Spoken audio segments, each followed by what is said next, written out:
Piala Dunia 2026 sudah memasuki fase akhir. 8 tim sudah berada di perempat final dan mereka akan saling bertemu untuk memperebutkan tiket ke semifinal. Kita akan bahas satu persatu pertandingan yang akan tersaji di perempat final untuk melihat siapa kiranya di antara 8 tim itu yang punya peluang untuk terus melaju ke semifinal. Yang pertama kita akan bahas pertandingan antara Prancis melawan Maroko. Ini pertarungan klasik yang sangat menarik karena kultur sepak bola Prancis banyak mempengaruhi sepak bola Maroko. Tidak hanya pemain-pemain Maroko banyak bermain di Prancis, termasuk kapten mereka Achraf Hakimi yang bermain di PSG, Paris Saint-Germain, tapi beberapa pemain Maroko juga punya latar belakang lahir di Prancis atau punya keluarga yang berasal dari Prancis. Ini menjadi sangat menarik.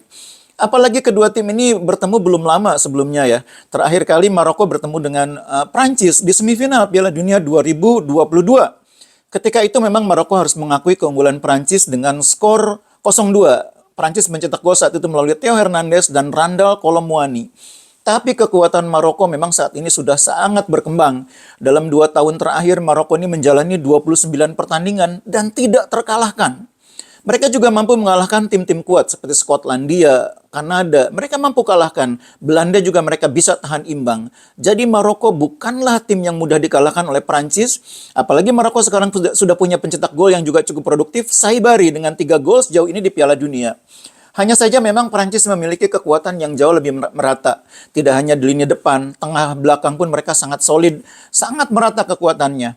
Dan terutama memang Prancis sangat kuat di depan ya. Dengan adanya pemain seperti Mbappe yang didampingi oleh Barcola di kiri, Dembele, kemudian ada Olise. Ini 4 pemain yang luar biasa dalam membongkar pertahanan lawan.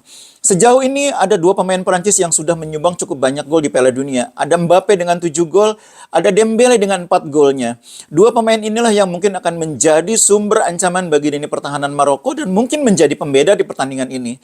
Pertandingan jelas tidak akan mudah bagi Perancis, tapi Perancis punya sedikit peluang yang lebih besar dibanding Maroko untuk lolos. Karena mereka tidak hanya punya pemain-pemain yang secara kualitas merata, tapi juga punya pemain-pemain yang berpengalaman main di pertandingan-pertandingan penting. Seperti Dembele, seperti halnya Mbappe, itu sudah sangat berpengalaman main di pertandingan-pertandingan penting. Termasuk di final Piala Dunia 2022 ketika mereka harus mengakui keunggulan Argentina. Partai perempat final lainnya mempertemukan tim unggulan Spanyol berhadapan dengan Belgia. Ini pertemuan yang akan menarik karena kita akan melihat bagaimana 2 gaya main yang berbeda. Permainan cepat berbasis penguasaan bola dari Spanyol akan berhadapan dengan permainan kolektif yang mengatur tempo yang biasanya diperagakan oleh Belgia. Spanyol kita tahu bahwa sejak awal Piala Dunia disebut-sebut sebagai salah satu tim unggulan. Tapi di laga awal mereka tidak terlalu meyakinkan, sempat ditahan imbang oleh Tanjung Verde, sehingga sebagian orang mulai meragukan Spanyol. Tapi perlahan tapi pasti Spanyol mulai mendapatkan ritme permainan terbaiknya sesudah Lamine Yamal mendapatkan kebugaran dia. Sesudah Oyarzabal, striker mereka juga mendapatkan sentuhan terbaiknya. Dan sampai di fase 16 besar Oyarzabal sudah menyumbang 4 gol. Spanyol memang tidak begitu dominan di awal Piala Dunia, tapi kalau kita lihat 4 laga terakhir Spanyol, mereka menampilkan fakta yang sangat menarik. Mereka tidak terkalahkan, selalu menang, dan bahkan tidak kebobolan ketika menghadapi Arab Saudi, menghadapi Uruguay, menghadapi Austria, maupun menghadapi Portugal. Tidak pernah kebobolan. Artinya bukan hanya punya lini depan yang berbahaya, Spanyol juga punya lini belakang yang kuat. Ini antara lain karena faktor lini tengah yang juga sangat baik yang dipimpin oleh Rodri yang selalu menjadi filter atau shield bagi lini pertahanan. Nah, lawan mereka Belgia memang merupakan tim yang berpengalaman. Kevin De Bruyne, Romelu Lukaku, dan kawan-kawan adalah tim yang sudah sangat berpengalaman. Persoalannya barangkali kecepatan mereka mungkin tidak secepat Spanyol. Aliran bola mereka mungkin juga tidak sebaik aliran bola dari Spanyol. Mungkin faktor pembedanya adalah hal-hal kecil seperti itu. Belgia mungkin akan sedikit kerepotan mengimbangi permainan cepat Spanyol. Apalagi kalau Lamine Yamal berada dalam level permainan terbaiknya. Belgia memang sejauh ini sudah menyumbang, Lukaku sejauh ini sudah menyumbang 3 gol bagi Belgia. Tapi Lukaku tidak selalu bisa bermain sejak menit pertama. Nah, persoalannya yang kemudian adalah apabila Spanyol lebih dulu mencetak gol di awal-awal pertandingan, ini akan menjadi beban tersendiri bagi pertahanan Belgia, bagi Lukaku juga. Dan mungkin tidak mudah untuk mengejar selisih atau ketinggalan gol itu. Karena Spanyol punya pertahanan yang kuat. 4 laga terakhir mereka tidak terkalahkan. Bahkan kalau kita lihat dalam 2 tahun terakhir, 2025-2026, Spanyol ini sudah menjalani 15 pertandingan, 11 diantaranya menang, 4 kali imbang, dan tidak terkalahkan. Spanyol punya peluang yang sedikit lebih besar dibanding Belgia untuk melaju ke semifinal. Laga ketiga di babak perempat final mempertemukan tim kejutan Norwegia yang akan berhadapan dengan salah satu favorit di Piala Dunia kali ini, yaitu Inggris. Norwegia mengejutkan banyak orang dengan keberhasilan mereka menyingkirkan Brasil di babak 16 besar, dan ini akan menjadi pencapaian prestasi yang luar biasa jika Norwegia bisa melanjutkan kejutannya dengan menyingkirkan Inggris dan melaju ke semifinal. Peluang bagi Norwegia untuk melaju ke semifinal bukannya tidak ada.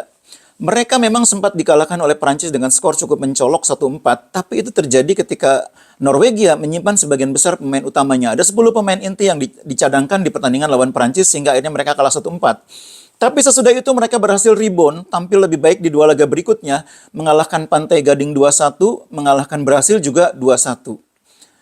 Kalau Erling Haaland yang sejauh ini sudah mencetak 7 gol dalam performa terbaiknya, ini bukan hal yang mudah bagi lini pertahanan Inggris untuk menghentikan Erling Haaland. Kita sudah lihat bagaimana pemain-pemain berpengalaman seperti Gabriel yang sudah tahu cara bermain Haaland karena sama-sama bermain di Liga Inggris, ternyata juga tidak bisa mencegah Haaland bikin gol.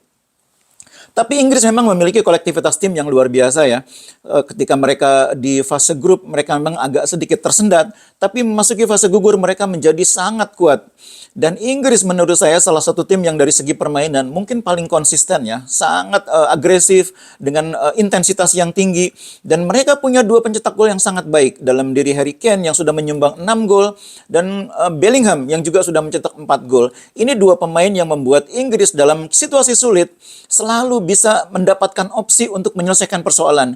Ingat bagaimana gol-gol Harry Kane dicetak di menit-menit akhir. Ingat bagaimana Bellingham juga berkali-kali menciptakan gol ketika timnya dalam situasi sulit. Ini adalah kartu truf yang akan membuat Inggris punya modal untuk mencegah Norwegia mengulangi kejutannya seperti ketika mereka mengalahkan Brasil. Pertemuan Norwegia melawan Inggris memang sudah agak lama ya. Mereka kalau kita lihat di Piala Dunia ini relatif jarang ketemu. Bahkan belum pernah ketemu mungkin ya.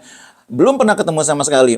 Dan terakhir mereka bertemu dalam pertandingan yang bukan kompetitif itu tahun 2014 ketika Inggris mengalahkan Norwegia dengan skor 1-0 melalui gol yang dicetak oleh Wayne Rooney melalui titik penalti.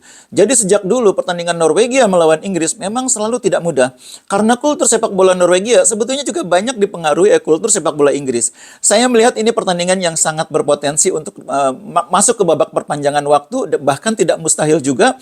Ini akan harus diakhiri dengan adu penalti. Ini tidak mustahil. Dan kalau sudah adu penalti, kita tidak tahu siapa yang punya peluang menang. Peluangnya sama, 50-50. Tapi memang ini pertandingan yang layak untuk ditunggu karena pasti akan sangat seru. Partai terakhir di perempat final adalah pertemuan antara juara bertahan Argentina berhadapan dengan Swiss. Ya, lawan Argentina adalah tim yang mungkin tidak diduga oleh banyak orang bisa mencapai babak perempat final. Seperti halnya Norwegia, sebelum Piala Dunia tidak banyak orang yang menjagokan Swiss bisa mencapai perempat final. Orang mungkin lupa bahwa Swiss adalah tim yang memiliki peringkat FIFA cukup tinggi, 19. Dan memang kalau dibandingkan dengan Argentina yang merupakan peringkat ke-1 dunia, Swiss mungkin agak jauh ya. Tapi mencapai peringkat 19 dunia adalah gambaran bahwa Swiss adalah tim yang tidak boleh diremehkan. Kalau kita lihat dalam 2 tahun terakhir, 2025 sampai 2026, Swiss ini bertanding sekitar 15 kali dan sebetulnya hanya pernah sekali kalah. Timnas Swiss itu hanya sekali kalah dalam 2 tahun terakhir ini, atau 1,5 tahun terakhir. Dan kalahnya itu dari Jerman ya. Selebihnya mereka bisa menang atau paling tidak menahan imbang. Jadi ini bukan tim yang mudah dikalahkan juga. Nanti hal yang sama juga mungkin akan dialami oleh Argentina. Swiss ini tim yang bukan tim sembarangan dan tidak mudah untuk dikalahkan. Mereka juga lini depannya juga cukup baik. Punya Manzambi yang sudah menyumbang 3 gol di Piala Dunia ini. Dan Argentina harus sangat berhati-hati terhadap ketajaman lini depan Swiss ya. Oke lah, Argentina masih tetap diunggulkan, tapi harus sangat berhati-hati terhadap Swiss. Lawannya memang sayangnya bagi Swiss ini adalah Argentina. Tim yang sangat konsisten, sangat solid penampilannya. Dan orang mungkin tidak banyak mengingat juga bahwa Argentina adalah tim yang selalu menang dalam 12 pertandingan terakhir mereka. Sejak mereka kalah di bulan September lalu dari Ekuador. Setelah itu mereka selalu menang dalam 12 pertandingan secara beruntun. Dan di Piala Dunia kali ini, Argentina mendapatkan keberuntungan karena Messi kembali ke level permainan terbaiknya. Dan sejauh ini Lionel Messi sudah menyumbang 8 gol bagi Argentina Argentina. Hanya saja memang sayangnya pemain-pemain yang lain kontribusi golnya tidak sebanyak Messi. Sehingga kalau sampai terjadi sesuatu pada Messi atau Messi dihentikan atau Messi berhasil diisolasi, ini juga menjadi catatan tersendiri bagi Argentina. Bagaimana pemain lain harus juga berkontribusi menjadi penyumbang gol bagi Argentina. Yang jelas pertemuan antara Argentina melawan Swiss ini dominan dikuasai oleh Argentina ya. Argentina dari 7 pertandingan ini menang 5 kali, 2 kali imbang dan tidak pernah kalah. Terakhir mereka bertemu di 16 besar Piala Dunia 2014 ketika Argentina menang 1-0 di waktu tambahan di extra time melalui golnya Di Maria. Kali ini tidak mustahil juga terulang lagi, harus extra time dan akhirnya Argentina yang mungkin lolos ke semifinal. Kita tunggu saja.